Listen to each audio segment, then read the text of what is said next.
Hello, welcome to another episode of Varsity360. I'm Columbian sports editor Micah Rice, joined today by Will Denner. And Will, you and I are just back from a busy week of state basketball in Yakima. Meg Wachnick, she was up in Tacoma, but a lot of fun action that we were able to watch and see over in Yakima and up in Tacoma. And we made it through state basketball. Congratulations. Congratulations to you as well.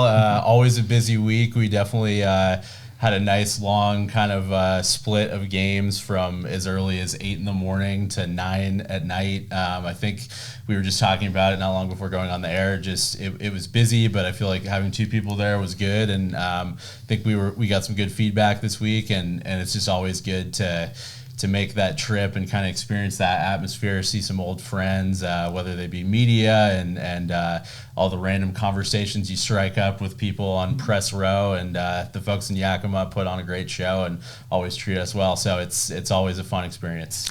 Yeah, well, we're here to kind of put a bow on the season with our top 5 basketball games of the past 2024-25 season. We're going to go 5, 4, 3, 2, 1 with also a couple of honorable mentions that we're going to revisit. But just it was a season, I thought, of so many different storylines. Eventually we didn't have a state champion, but we had some teams make program history, place higher than they have in decades, or maybe higher than they ever have before. Before we get into it too much, just what stood out to you about Yakima, what some of the teams did, whether it was the River Boys coming up clutch as a number 11 seed, or Seton Catholic boys being the comeback Cougars, right.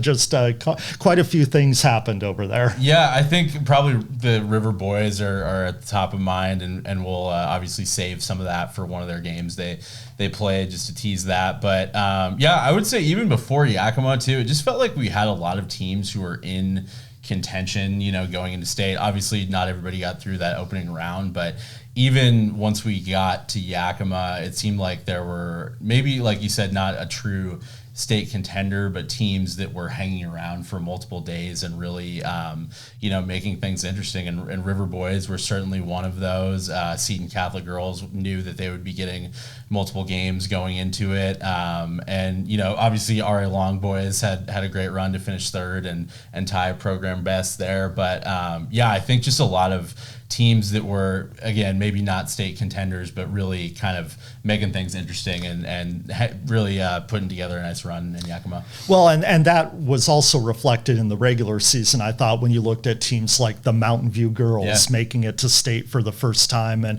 I think, almost 20 years. More than 20 years. More than 20 years.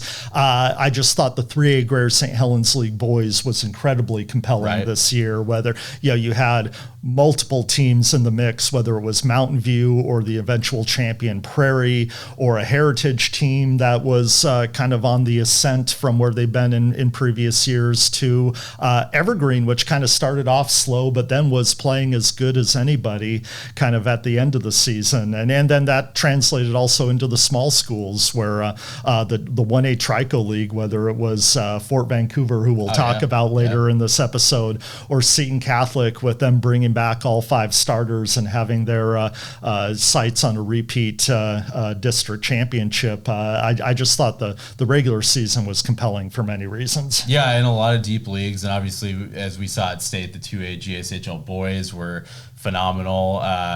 For 3 teams to finish in the top 6 at state is definitely a big accomplishment as well. So it was just a lot of, I felt like, deep leagues with a lot of parity, and it just made for a really compelling season overall. All right, well, let's get right to it. The top 5 games of the year, starting with number 5, and this is the Seton Catholic girls going on the road to Yakima in the opening round of the 1A state tournament, facing traditional power and number 3 seed Zilla, and the Cougars won an overtime thriller 69-65. Like I said, securing the program's first berth to the state quarterfinals. This was an interesting one. Seton built a big lead in the first half, going ahead 35-22 before Zilla, as they do, came right back. That included overcoming a 51-41 deficit in the fourth quarter before the Leopards tied the game at 63 with 27 seconds left in regulation, but Madison Lee had a key play in overtime, an overtime that was really defensively dominated. She drew a foul and hit 2 free throws to give Seton a 67-65 lead. Zilla had a shot to tie, but that missed, and Riley Seamer got the clinching rebound to, like I said, send the Cougars to the state quarterfinals for the first time in program history. We kind of talked about the Seton Catholic girls not being able to get over that hump in the opening round, falling just short of going to Yakima. Well, they finally made it. Yeah, this was a significant game for a number of reasons, and although they had already clinched a top eight seed and were guaranteed to go to Yakima for the first time in history, still to go on the road to, I think it was in Yakima. I think this game was played at Davis High School. Yes. To obviously play in a pretty road atmosphere against a Zilla team that's located nearby. This was significant for them, and it came off of their win in the district championship over Monty. I believe it was their 17th straight win of the season, and to do it in this fashion after seeing their lead evaporate and ultimately reclaim it in overtime was significant. And I think it just kind of illustrated how important their tough non-league schedule was this year. Really got them battle tested for this postseason run, and then obviously to not only get into Yakima but to advance to the quarterfinals and give themselves multiple days there, I think was an important thing for this program. And this win was kind of the thing that propelled them there. Well, and it's a junior-led team too. For sure. One starter is a senior. That's Haley Hammerstrom. Mm-hmm. The rest, Madison Lee, Riley Seamer, Remy Jenigas, Tiffany Sheldon. All juniors, all will be back, and all will be eager to even go farther next year in the state tournament. Yeah, and it's been building for a few years. Like they were, I think almost all of them, if not all of them, were part of the Cougars as freshmen, kind of learning the ropes from that big three of their senior class then when they made that first appearance in the state tournament, won their first Trico League title, and it's been a slow, gradual climb, but this year they kind of really started to reap the benefits of that growth and that thing they've been building, and excited to see what they can do next year as well. All right, we are too. On to game number 4 of the year, Camas versus Richland boys in the opening round of the 4A state tournament, and boy, this one was a thriller, and it came 1 week after Camas possibly missed a chance at getting a top 4 seed and playing close to home. They lost in the bi-district championship game to Auburn, and what do they get? They get the number 5 seed and a long trip to Richland, a team that's a traditional powerhouse that's always tough. Well, what do the Papermakers do? They go into Richland 8 o'clock at night, so the gym is crazy. They've been playing there all day. It's hot, and the Papermakers end up getting a hard-fought 59-57 win in an intense game. Camas led 34-23 at halftime and looked to have the game wrapped up. They led 59-54 with 21 seconds left, but a couple of missed free throws, a three-pointer from Richland, and a turnover gave the Bombers a last-second three-pointer that just rimmed out, and that sent Camas into the state quarterfinals in Tacoma, where the Papermakers matched their best finish in program history with the 6th-place trophy. I think a lot of us going into the opening round of the state tournament were like, oh, and Camas, they were so close. If they had won up there in Auburn, they're probably playing either in Longview or maybe even in Battleground. Mm-hmm. Instead, they got to go 3 hours east and into hostile territory against a really good Richland team. But I think the one thing that Camas showed over and over this year is that when they played their best, they were as good as anybody. For sure, yeah. I mean, we saw that early in the season, even when they played in the Les Schwab Invitational. And like you said, I mean, to have back-to-back games where, not only is it a long road trip, but to play in your opponent's home gym, whether it be the bi-district championship against Auburn or this game against Richland. I mean, that's a pretty tough draw for any team, and I think the the Papermakers maybe were a little bit miffed by that, but obviously didn't let it affect them in this game especially. And yeah, I remember we covered that there was their winner state game in the bi-districts against Sumner. That was their last home game, and I didn't think there was any way that would be the last time that they would play in the region, and that's exactly what happened. But this one was really important because it allowed them to avoid the round of 12 going into Tacoma. Each of the last 2 years they had to play in that first day elimination game, and last year they saw it come to an end in the round of 12, which was a bit of a surprise. The year before they got through and ultimately got sixth place at state, which was they tied their highest, and they got there again this year. But yeah, just overall a really good run for Camas, and to get this win against Richland was probably their signature win of the year. I agree, absolutely. Like you said, thrilling game, hostile environment, and again, the significance of showing that when Camas was at their best, they could trade punches with anybody. Absolutely, yeah. All right, our number 3 game of the year was a game you covered in Yakima this past weekend, Columbia River versus top seed Linden in the 2A boys 4th place semifinal. I think what stood out from your story was what you wrote about after the game, after River had secured that 41-38 win over the top seed Lions.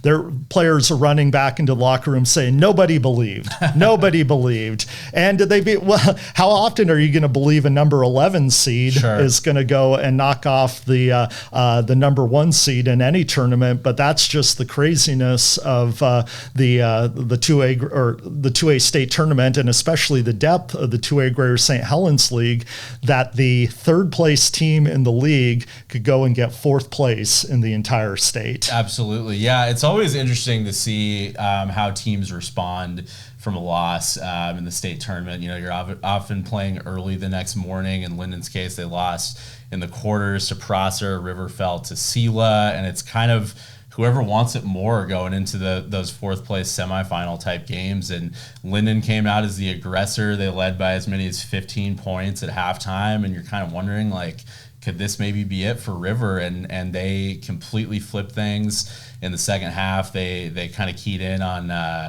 Linden's big post player, Brant Hepner, and really slowed him down, and was really totally a flip. And Mark Ganter described it as kind of David versus Goliath, and it really was. I mean, River, again, kind of felt a little bit slighted by that number 11 seed. They talked about it the week before in a blowout win over Renton in the opening round, and I think they kind of used that as fuel in this case to continue their run in Yakima. And anytime you beat a top seed, I think it's pretty significant. And in River's case, it clinched the program's first state trophy since 2018, and then they were able to be one of just a few teams to end their season on a win the following morning with a win over Mark Morris in that 4th place game, and really a significant moment for the program, and I think something that they can build on despite the loss of 5 seniors, all of whom played a part in their trip to Yakima this year. Well, and chief among them down the stretch was Ari Richardson. Oh, yeah. In addition to that defense of Columbia River holding Linden to just 13 points in the second half, Ari Richardson was 6 for 6 at the free throw line in the final 2 minutes of the game, including the free throws that put River ahead for good with just under 2 minutes left. I just think I remember David Long when he retired and kind of hung up the whistle after decades coaching that program. I remember he told us, "I'm ready to go, but the one thing that makes me kind of sad to go is this freshman class and how good they're going to be." Yeah.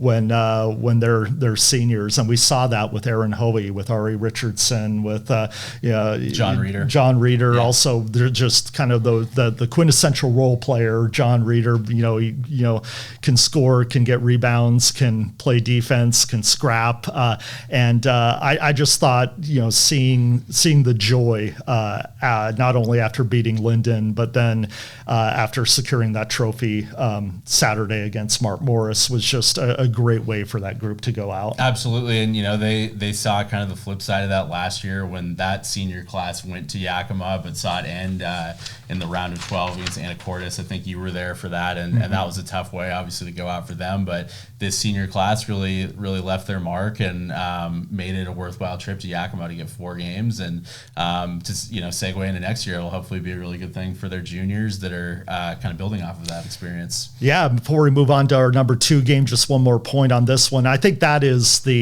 why the state tournament is special, because once you get there, you kind of throw the seeds out. Right. The teams, it's survival. It's survive in advance, or in this case, River, knowing that they needed to knock off the top seed in order to stay around and get a trophy. There's no politics of, should we be a higher seed or a lower seed? It's like 2 teams on the floor.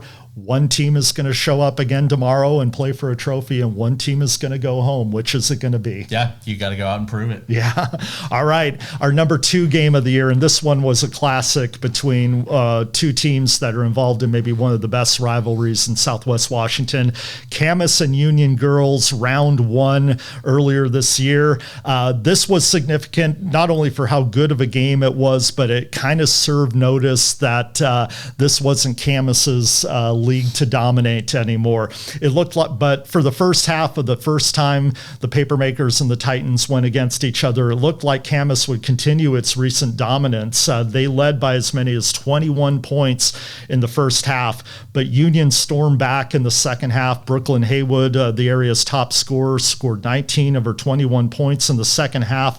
Camas eventually won 71-69, but this game showed that Union could match punches with Camas, and it set the stage for Union to eventually win its first league title since 2019. Will, you were there. What was that game like in person? Yeah, I think it's important to note too, like the Union folks might see this game and be like, wait a minute, why are they picking the first game when they won the next 2? Yes. But like you said, it really did set the stage with that comeback they made in the second half. Really showed us a new side of Union that they had not showed really in the last 2 years against Camas. But this game in particular was really electric. I still think of a sequence near the end of the third quarter when Camas and Union traded like 4 3-pointers in the span of 30 seconds. Brooklyn Haywood hit 2. I think Kira Thompson hit 1. I want to say maybe Bailey Farah or Lauren Hood. I forget who it was, but just really electric back and forth. And players talked about afterwards just how fun of a game it was to play in on the Camas side. And then,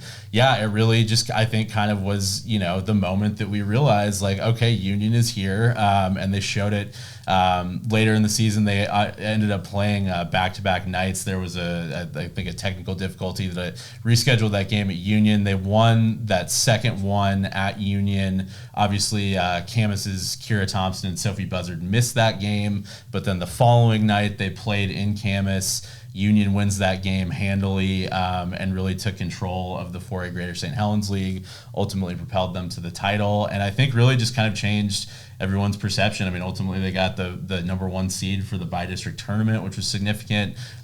Even though they lost to Camas in the bi-district tournament, they still got a higher seed for the 4A state tournament as well, and this first game of the season really kicked things off and just kind of changed, the hierarchy in the 4A JSHL a little bit. Well, and I thought it was interesting too, because we really started to see kind of the full Union team come together at that point in the season.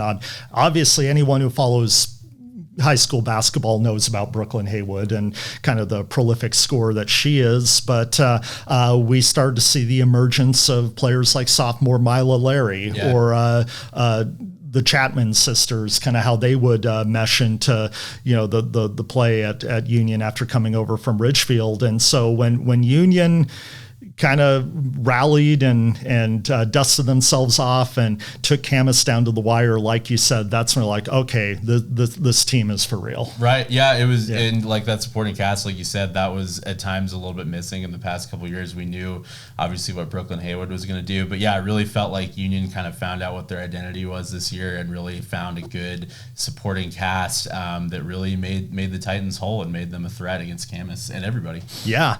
All right. Before we go on to review reveal our number one game of the year, let's mention a couple that we call our honorable mention games, which were great games, but we felt that needed to be sort of talked about to highlight key moments in the season and put some different storylines into perspective. And one of them, another game that you were at, Columbia River versus Woodland Girls, round 1. The reigning 2A JSHL champion Rapids got a tough test from the ascendant Woodland Beavers, a Woodland team that maybe hadn't been competitive in a few years, but showed that they were with in their home gym taking the Rapids down, or not taking the Rapids down, but taking the Rapids down to the wire. Columbia River winning 42-41 on the road. Cammie Drake hit the go-ahead free throw and then River got a defensive stop to seal the win. Both teams entered the game 6-0 in league play, and this game foreshadowed good things to come for both teams. Columbia River went on to repeat as league champions and reach the state quarterfinals for a second consecutive year, while Woodland earned its first state berth in 11 years and advanced past the opening round to Yakima for the first time since 2006. Another game you were at, and a game that, in fact, I think this was the day after that Camas game that I think you're right. So we're like, wow, you're on a roll. Streak there for sure. This was a great one as well. And, the previous years, it was kind of Ridgefield and Columbia River was the matchup in this league, and Woodland really emerged and gave River a tough test both times. This game was interesting in that Gracie Glavin and Marley Myers, River's top 2 scorers, both fouled out in the fourth quarter, and the Rapids had to play down the stretch without them. It was just a gritty game. I think it also kind of would foreshadow a little bit of what both teams struggled at late in the postseason, which at times was scoring. This was kind of a low-scoring game, but again, made for a really competitive league season, and for both teams to reach Yakima was certainly an accomplishment. I think this really kicked things off in the 2A GSHL, and it was a battle between these teams in both matchups this year. All right. And another game we need to honorably mention, Prairie versus Mountain View boys round 2. This one was a thriller. Ben Nakasa hit a go-ahead three-pointer with 20 seconds to play, lifting Prairie to a 60-55 win over Mountain View, a win that clinched the 3A Greater St. Helens League title for the Falcons. It was a tight game all the way, and Nakasa clinched the win by drawing a charge after he hit the three-pointer, coming up with a big charge that put a stop to Mountain View's next possession.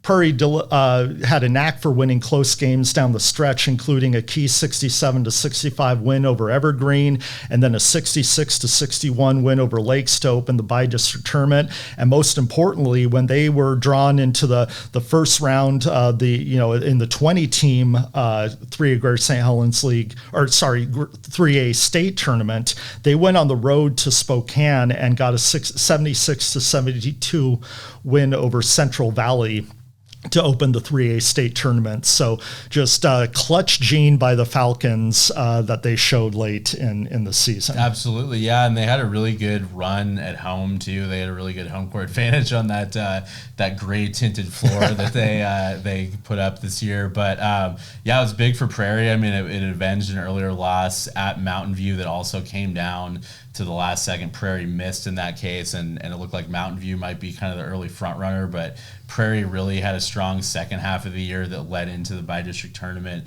into state to really, I think, put the program in a good place, and again, to look ahead, I mean, with Carson Morningstar only being a junior and Malachi Patton only being a sophomore, I think the Falcons are in really good shape going forward as well, and to come out with a league title this year and clinch the program's first state appearance since 2019, I think it has them in a really good spot. Yeah, and I think that game kind of encapsulated kind of what Prairie, the grittiness that they showed, and kind of the the toughness, going through so many close games this year. I believe they went into the Moda Center and went down to the wire with Columbia River, right, a team that ended up being, like we said, fourth in state in 2A. So you got to win close games, and the Prairie Falcons certainly can do that. For sure. I love that anecdote too that Tim Martinez got from that game where they install that new floor in the summer, and Ben is the one who texted Coach Jimmy T saying, I'm looking forward to winning a state or a league title on that floor, and then he's ultimately the one who hits that game-winning shot. Pretty special moment for the Falcons. All right.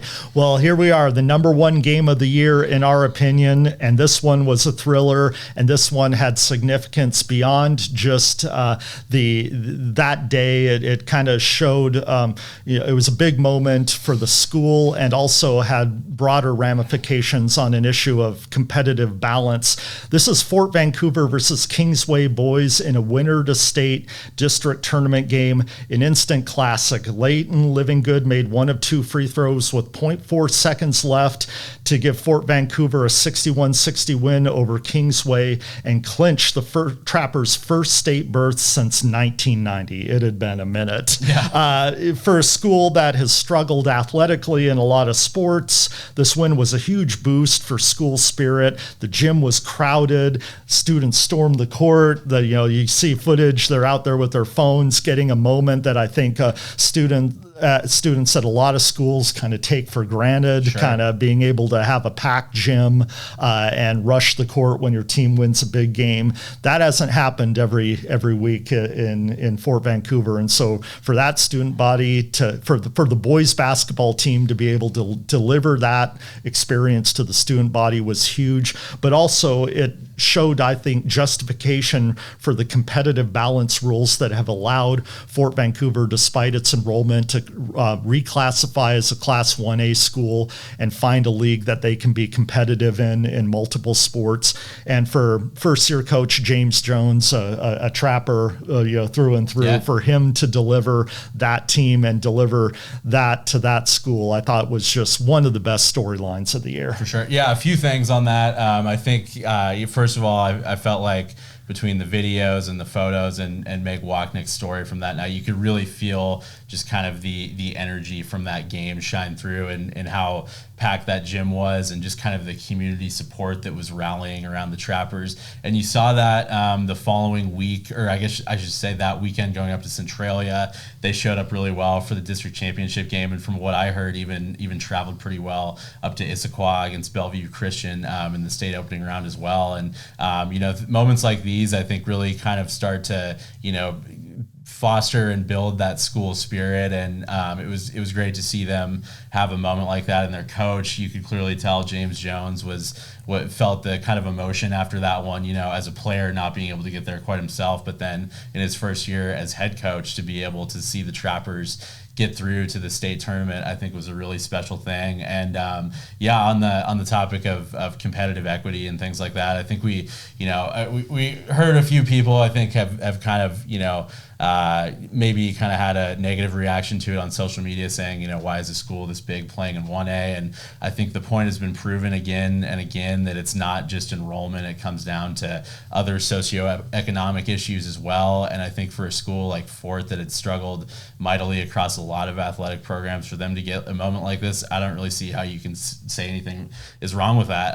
And another thing I thought about too is it's not like anybody else necessarily all that deserving missed out on a state tournament. I think adding teams like Fort and Kalama to the 1A Trico League was actually a really good thing. I know Seton Catholic certainly appreciated having a little bit more competitiveness there. So I think ultimately it was a good thing, and for the Trappers certainly to get a moment like this, big moment for their school. Yeah, well, it's about the kids, isn't it? Yeah, and we want the kids to have the best experience that they can from their high school days, and so for Fort to be in a situation where their boys basketball team is competitive, not only for that school, but like you said, it's another high quality opponent, another competitive game that everybody else in that league gets to experience. And I think it lifts everybody. The old rising tide lifts all boats. Exactly. Yeah, I agree. All right. Well, that's it for a great high school basketball season here in 2024-25. We're not done with it either. In 2 weeks, we will will be revealing on this show the boys and girls all-region basketball teams, so be sure to tune in for that. We have spring sports coming up. Hopefully the weather will cooperate because it's always sunny in Southwest Washington in mid-March. But we can't wait to get out there to the baseball, the softball, and the track and field, and even the soccer. But thanks for following along all basketball season, and thanks for allowing us to relive a couple of the highlights. It was a great year. Absolutely. All right, we will see you next week.